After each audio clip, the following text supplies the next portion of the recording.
Hello everyone. तो आज हम लोग एपोप्लेक्सी को स्टडी करते हैं और क्लिनिकल इंडिकेशन उन रेमडीज़ का जो हम लोग एपोप्लेक्सी में दे सकते हैं बट यूजुअली मिस हो जाती है क्योंकि lack of knowledge most homeopaths को होती है और क्लिनिकल मैनिफेस्टेशन या क्लिनिकल हिंट्स या क्लिनिकल जो सिम्टम्स है उसको ग्रैब करना हम लोग के लिए मुश्किल होता है, तो जिसकी वजह से हम लोग रेमेडी करेक्ट नहीं प्रेस्क्राइब कर पाते। तो एपोप्लेक्सी बहुत कॉमन एलिमेंट है, जनरली हाइपरटेंशन की वजह से कभी कभी हो जाता है, एक्सीडेंट्स की वजह से बहुत ज़्यादा होता है। तो ये दो मोस्टली कॉमन रीजंस हैं एपोप्लेक्सी के। बाकी साइकोलॉजिकल रीज़न वो उसमें हम लोग नहीं जाएंगे। तो इन दो वजहों की वजह से मोस्टली एपोप्लेक्सी होती है। अब एपोप्लेक्सी, जिसको जनरली ब्रेन हेमरेज भी बोलते हैं, इनकी हम लोग रेमडीज़ को देखते हैं और जो क्लिनिकली इंडिकेट होती हैं, क्योंकि एपोप्लेक्सी में पेशेंट सोया हुआ है, पेशेंट कोमा में हो सकता है, पेशेंट सेमी कोमाटोज कंडीशन में हो सकता है, पेशेंट अनकॉन्शियस मोस्टली होता है। तो ऐसी कंडीशन में हमको एग्जैक्ट सिम्टम मिल पाना बहुत मुश्किल होता है। तो वहाँ पे प्योर ऑब्जर्वेशन, प्योर एग्जामिनेशन ही काम आता है, जिसके थ्रू हम लोग रेमेडी को प्रेस्क्राइब कर सकते हैं। क्योंकि जो वहाँ पे गार्जियन होगा वो भी जो इंफॉर्मेशन देगा वो अपने जो वो परसीव कर रहा है, ठीक है, जो अपने वो परसीव कर रहा है, ऑब्जेक्टिव जो सिम्टम्स वो परसीव कर रहा है वही दे पाएगा, सब्जेक्टिव सिम्टम नहीं दे पाएगा। तो वहाँ पे एरर के चांसेस बढ़ जाएंगे। तो ऐसी कंडीशन में हमारा ऑब्जर्वेशन बहुत स्ट्रांग होना चाहिए और हमारी मटीरिया मेडिका पे ग्रेस्प बहुत स्ट्रांग होनी चाहिए। हर केस में हमको ज़रूरी नहीं कि मेंटल सिम्टम मिले, हर केस में ज़रूरी नहीं कि हमको कॉन्स्टिट्यूशनल ही रेमेडीज़ देनी है, लेयर्स बाय लेयर्स भी रेमेडीज़ काम करती हैं, ठीक है। अगर फॉर एग्जांपल कोई कैलकेरिया कार्ब है, उसको बेलाडोना की एक्यूट में ज़रूरत पड़ सकती है, कोई सल्फ़र है उसको एकोनाइट की ज़रूरत पड़ सकती है, कोई लाइकोपोडियम है उसको पल्सेटिला की ज़रूरत पड़ सकती है। तो ये डिपेंड करता है कि केस में लेयर क्या है और केस किस लेयर पे, उसमें हम डिटेल में नहीं जाएंगे, हम लोग रेमडीज स्टडी करते हैं।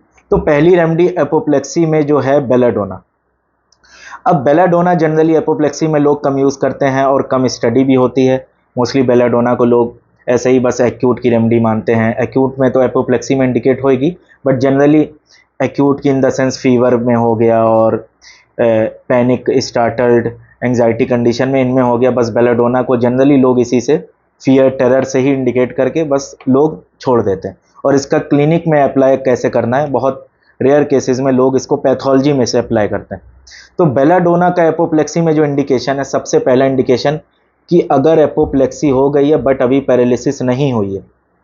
पहली शर्त बेलाडोना के इंडिकेट होने की, अगर पैरालिसिस हो गई है बेलाडोना फेल हो जाएगी। एपोप्लेक्सी हुई है बट अभी पैरालिसिस नहीं हुई है, पहला सिम्टम। दूसरा सिम्टम, पल्स जो होगी बहुत स्ट्रांग होगी, बहुत हार्ड फील होगी।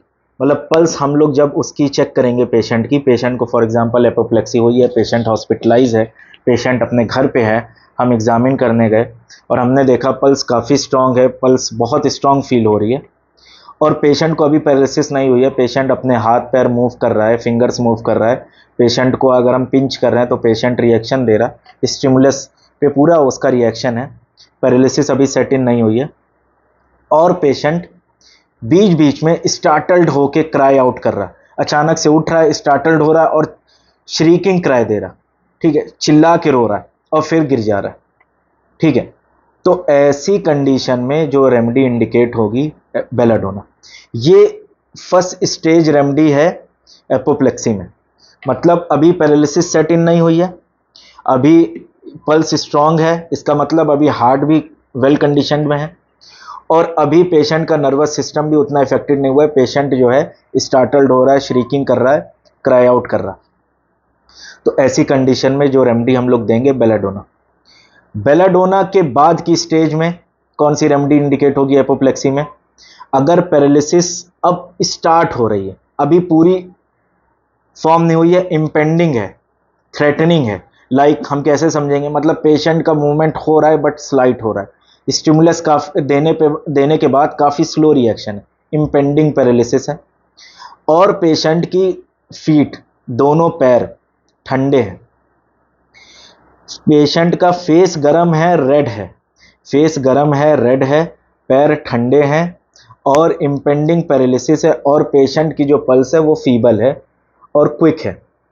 मतलब पेशेंट की इस पल्स जो है क्विक है, एक्सीलरेटेड है, बहुत जल्दी जल्दी है, मे बी पल्स 110 100 के ऊपर होगी, बट फीबल है, बहुत स्लाइट परसीव हो रही है हम लोग को, ठीक है। तो ऐसी कंडीशन में जो रेमेडी इंडिकेट होगी इस स्टेज में, लेकेसिस। अब हम लोग तीसरी रेमेडी पे आते हैं, ओपियम। लेकेसिस से आगे वाली स्टेज, लेकेसिस से आगे वाली स्टेज की जो रेमेडी है एपोप्लेक्सी में, वो ओपियम है। ओपियम का क्या इंडिकेशन है? अगर सेम लेकेसिस वाली स्टेज है बट कोल्ड फीट हमको नहीं मिल रही, फेस रेड मिल रहा है और मोर रेड देन लेकेसिस, डस्की रेड, जैसे सनसेट होता है उस टाइप का रेड, और पेशेंट जो है डीप कोमाटोस स्लीप में, डीप कोमाटोस स्लीप में है, और साथ में हम ये देख रहे हैं कि पेशेंट के थ्रोट से खड़खड़ की आवाज आ रही है इंस्पिरेशन पे, स्पेशली स्टेटोरस ब्रीदिंग है, और पैरालिसिस इम्पेंडिंग है, अभी थ्रेटनिंग है, बट लेकेसिस से लेकेसिस की स्टेज से मोर इंटेंस स्टेज है, क्योंकि नर्वस सिस्टम अब ऑल डल हो रहा।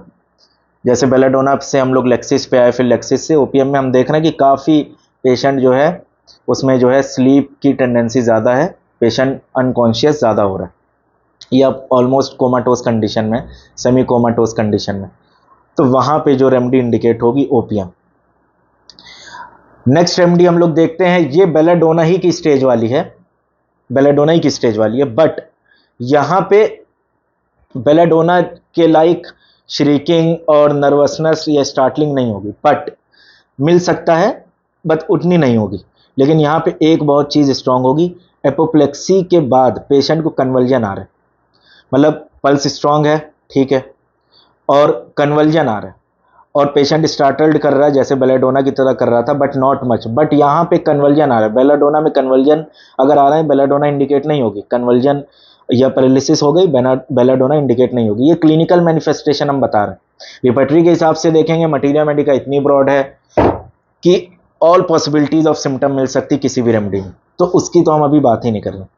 लेकिन अगर हमको एपोप्लेक्सी के साथ, ब्रेन हेमरेज के साथ कन्वल्जन मिल रहा है, पेशेंट को कन्वल्जन हो रहा है, तो यहाँ पे जो रेमेडी इंडिकेट होगी बेलाडोना ही की फैमिली की है, हायोसाइमस। तो अभी के लिए 4 रेमेडी हम लोग ने देखी है। नेक्स्ट हम लोग आगे भी कंटिन्यू करेंगे और एपोप्लेक्सी की रेमेडीज कवर करेंगे और उनका क्लिनिकल मैनिफेस्टेशन या क्लिनिकल इंडिकेशन क्या है। तो बेलाडोना अर्ली स्टेज में, हायोसाइमस अर्ली स्टेज में, बट डिफरेंस क्या है, कन्वल्जन और उसमें कन्वल्जन नहीं है। लेकेसिस और ओपियम, लेकेसिस सेकंड स्टेज में, opium more than second stage में, थर्ड स्टेज हम कह सकते हैं। और लेकेसिस ओपियम में क्या इंडिकेशन डिफरेंस है, स्टेटोरस ब्रीदिंग ओपियम में है और डीप स्लीप है, लेकेसिस में डीप स्लीप अभी नहीं है, स्टेटोरस ब्रीदिंग एब्सेंट है, और लेकेसिस में कोल्ड फीट है। तो अभी के लिए इतना रखते हैं, नेक्स्ट हम लोग आगे अगली वीडियो में करते हैं। Thank you.